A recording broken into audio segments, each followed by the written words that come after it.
ध्रुव कटोच साहब, ये major general स्तर की बातचीत समाप्त हो गई है, लेकिन इससे लगता भी है कि कोई नतीजा ऐसा हाथ में हासिल हुआ होगा जिस पर भरोसा किया जा सकता है कि चाइना ने अगर उस पर हामी भरी है तो यू टर्न नहीं ले लेगा। देखिए, मुझे नहीं लगता है कि ये जो जिस प्रकार से चीन ने ये धोखाबाजी की है 15 और 16 तारीख की रात में, मुझे लगता है कि रिश्तों में ये जो दरार आया है, ये दरार इतनी जल्दी भरने वाला नहीं है।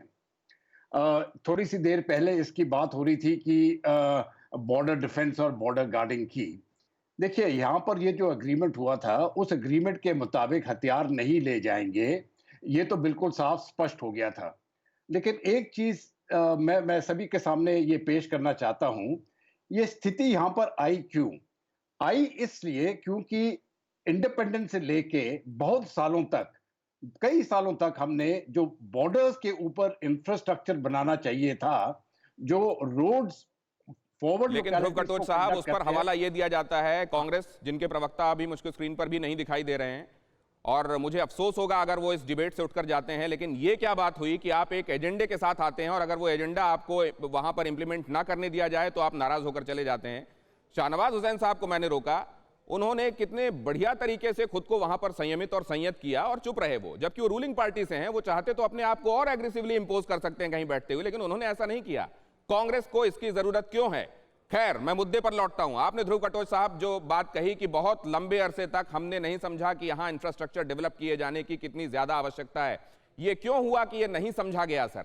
क्यों इसको इंपॉर्टेंस नहीं दी गई? क्यों ये कहा गया कि ये तो बैरन लैंड है, इसका यहां पर ये तो हिमालय खुद ही हमारी रक्षा के लिए खड़ा हुआ है, यहां कौन आ सकता है? ये टेकन फॉर ग्रांटेड एटीट्यूड क्यों था सर?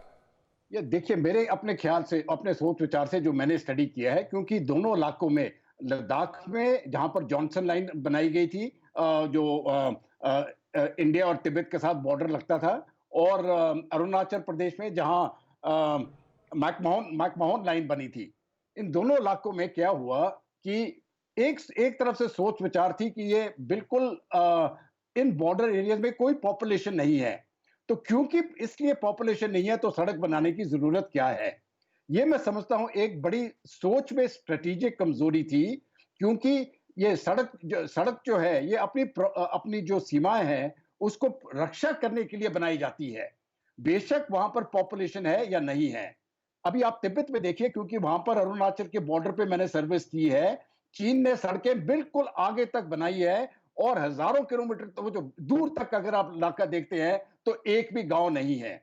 तो सड़क एक स्ट्रेटेजिक एसेट है अपने देश को की रक्षा करने के क्या लिए। आपके कहने का मतलब यह है सर, और इस बात को लेकर मैं आगे जा रहा हूं, कि ये जो बॉर्डर को लेकर हमारी ये शाश्वत समस्या चीन के साथ चली आ रही है, इसको लेकर हमारे एटीट्यूड में ही कई प्रॉब्लम्स रही हैं क्या? विष्णु प्रकाश जी के पास इस बात को लेकर जाता हूं। विष्णु प्रकाश जी,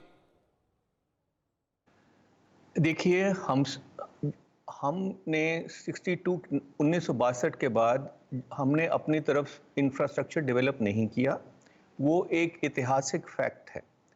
अब हमारे पास दो उपाय हैं, या तो हम उसके बारे में चर्चा करें या आगे क्या करना है और उसके बाद क्या हुआ उस पर चर्चा करें। तो मेरा ये मानना है कि पिछले कुछ सालों में हमने अपना इंफ्रास्ट्रक्चर बड़ी तेज़ी से बढ़ाया है, गैप है, पर क्योंकि हमारा इंफ्रास्ट्रक्चर बढ़ रहा है इसलिए चीन तिलमिला रहा है। वो जो करते हैं वो ठीक है और जो करते हैं वो गलत है। तो ये चीन की प्रवृत्ति है। चीन के साथ हमको ये याद रखना चाहिए कि ये वो देश है जिसने अपने निहत्थे लोगों के ऊपर टैंक चलाए थे। कौन सा मुल्क है जो ये करेगा? तो ये है इनका असली चेहरा। उसके ऊपर नकाब पहन के और कहना कि peaceful rise of China etcetera etcetera, वो सब बातें अलग हैं।